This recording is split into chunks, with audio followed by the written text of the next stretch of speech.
Doctor Pradeep Kumar ಹೆಬ್ರಿಯವರ ಬೆಳ್ದೀಪ ನಿತ್ಯ ಚಿಂತನ. ಸಮಾನತೆಯೇ ಮಾನವತೆ.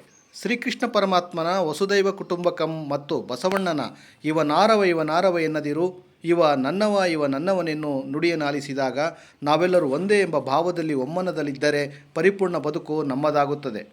ನಾವು ಎಲ್ಲರನ್ನೂ ನಮ್ಮವರು ಎಂದು ಭಾವಿಸಿದಾಗ ಅದರ ಆನಂದವೇ ಬೇರೆ. ಇದು ಓಟಿಗೂ ಅಲ್ಲ, ನೋಟಿಗೂ ಅಲ್ಲ, ಬದಲು ಒಲವೆನ್ನುವ ನಿಷ್ಠೆಗೆ ಮಾತ್ರ ಎಂದಾದಾಗ ಸೃಷ್ಟಿಯ ಆಪ್ತತೆ ಮೈದುಂಬಿ ಮೋದವಾವರಿಸುತ್ತದೆ. ಈ ಜಗತ್ತಿಗೆ ಬಂದ ಯಾವ ಜೀವಿಯೂ ಹೊರಗಿನವರಲ್ಲ. ಎಲ್ಲರೂ ರೀತಿ ನೀತಿ, ಬಣ್ಣ, ಆಸೆ, ಪ್ರೀತಿ, ಭೀತಿ, ಛಾತಿಗಳಲ್ಲಿ ಒಬ್ಬರಿಗೊಬ್ಬರು ಹೊಂದಿಕೊಂಡೇ ಬಾಳಬೇಕಾಗಿರುವಾಗ ಅಸಮತೆಗೆ ಯಾವ ಅರ್ಥವೂ ಇಲ್ಲ. ಬೇರೆ ಎಂದು ಬದುಕುವುದಕ್ಕಿಂತ ಒಂದೇ ಎಂಬ ಭಾವ ಅವರ್ಣನೀಯ. ಅದೊಂದು ಸುಂದರ ತೋಟ.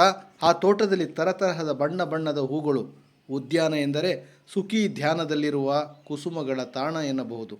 ಈ ಹೂವುಗಳನ್ನು ನೋಡಿ ಆನಂದಿಸುವವರು, ಗ್ರಾಣಿಸುವವರು, ಅರ್ಪಿಸುವವರು, ಮುಡಿಯುವವರು, ಕೀಳುವವರು, ಎರಚುವವರು ಎಲ್ಲೆಡೆ.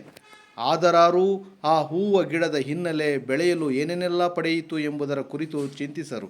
ಅದರಂತೆ ಈ ಜಗವೂ ಒಂದು ಚಂದದ ಹೂದೋಟ. ನಾವು ಸುಂದರ ಹೂಗಳು, ಪರಮಾತ್ಮನ ಎನ್ನುವ ಸಮಾಜಕ್ಕೆ ಅರ್ಪಣೆಯಾಗಲೇ ಬಂದವರು. ನಮ್ಮ ಆಚಾರ ವಿಚಾರ ಗುಣನಡತೆಗಳಿಂದ ಪರಮಾತ್ಮ ಪ್ರಿಯರಾಗುತ್ತೇವೆಯೇ ಹೊರತು ಜಾತಿ ಮತ್ತು ಕುಲಗಳಿಂದಲ್ಲ. ಹಾಗಾಗಿ ನಾವೆಲ್ಲರೂ ಪ್ರೀತಿ ಜಾತಿಯವರಾಗಿ ಬದುಕನ್ನು ಪರಿಪೂರ್ಣತೆಯತ್ತ ಕೊಂಡೊಯ್ಯುವವರಾಗೋಣ. ನಾವು ಕತ್ತಲಿನ ದಾಸರಾಗದಿರೋಣ, ಬೆಳಕ ಯಜಮಾನರಾಗೋಣ. ಆ ಬೆಳಕೇ ಸರ್ವಜೀವ ಪ್ರೀತಿ.